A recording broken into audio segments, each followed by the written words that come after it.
Okay, ಗಣಂಗೂರಿನಲ್ಲಿ ಕಾನೂನು ಬಾಹಿರ toll ಸಂಗ್ರಹ ವಿಚಾರಕ್ಕೆ ಸಂಬಂಧಪಟ್ಟಂತೆ ಅನ್ನದಾತರು ಸಿಡಿದೆದ್ದ ಹಿನ್ನೆಲೆಯಲ್ಲಿ ಈಗ ರೈತರ ಪ್ರತಿಭಟನೆಗೆ ಮೊದಲ ಜಯ ಸಿಕ್ಕಿದೆ.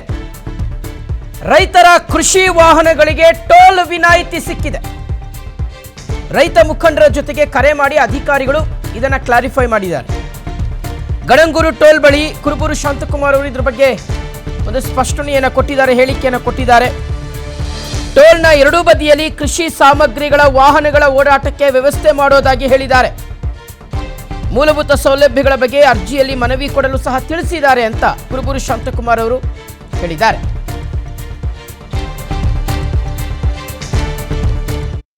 ಅಂತ ಹೇಳ್ಕೊಂಡು ಜನರ ಮೇಲೆ ಗೂಂಡಾಗಿರಿ ಮಾಡ್ತಾ ಇದ್ದಾರೆ, ಗದಪ್ರಹಾರ ಮಾಡ್ತಾ ಇದ್ದಾರೆ, ಕಾನೂನು ಬಾಹಿರುವ ಚಟುವಟಿಕೆ ನಡೀತಾ ಇದೆ, ಮತ್ತು ಅಲ್ಲೇ ಮಾಡ್ತಾರೆ, ಪೊಲೀಸ್ ಕೇಸ್ ಬುಕ್ ಮಾಡಿಸ್ತಾರೆ. ನಾವೆಲ್ಲ ನೋಡ್ತಾ ಇದ್ದೀವಿ. ಇದರ ವಿರುದ್ಧವಾಗಿ ನಮ್ಮ ಹೋರಾಟ. ಇವತ್ತು ಮೂಲ ಸೌಲಭ್ಯ ಇಲ್ಲದೆ ಇವರು ತೆರಿಗೆ ಸಂಗ್ರಹ ಮಾಡ್ತಾ ಇದ್ದಾರೆ. ಸರ್ವಿಸ್ ರಸ್ತೆಗಳು ಇಲ್ಲ, ಸುಂಕ ಕಲೆಕ್ಟ್ ಮಾಡ್ತಾ ಇದ್ದಾರೆ. ಈಗ ರೈತರ ವಾಹನಗಳಿಗೆ ಉಚಿತವಾಗಿ ಬಿಡಬೇಕು ಅಂತಕ್ಕಂಥದ್ದು ನಮ್ಮ ಒತ್ತಾಯ. ಕೆಲವು ಕಡೆ ಬಿಡ್ತಾ ಇದ್ದಾರೆ, ಕೆಲವು ಕಡೆ ಬಿಡ್ತಾ ಇಲ್ಲ. ಅದರಿಂದ ಇಲ್ಲೂ ಕೂಡ ರೈತರ ಎಲ್ಲ ತರಕಾರಿ, ಹಣ್ಣು, ಎಲ್ಲ ಉತ್ಪನ್ನಗಳ ಒಂದು ವಿಚಾರದಲ್ಲಿ ಫ್ರೀಯಾಗಿ ಬಿಡಬೇಕು ಅಂತಕ್ಕಂಥದ್ದು ನಮ್ಮ ಉದ್ದೇಶ ಒತ್ತಾಯ.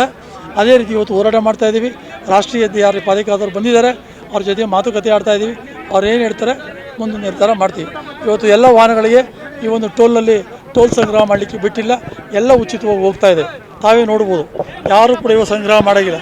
ಇವರು ನಮ್ಮ ಸಮಸ್ಯೆಗೆ ಬಗೆಹರಿಸ್ತಿದ್ರೆ ನಾವು ಟೋಲ್ ಸಂಗ್ರಹ ಮಾಡಲಿಕ್ಕೆ ಬಿಡೋದಿಲ್ಲ.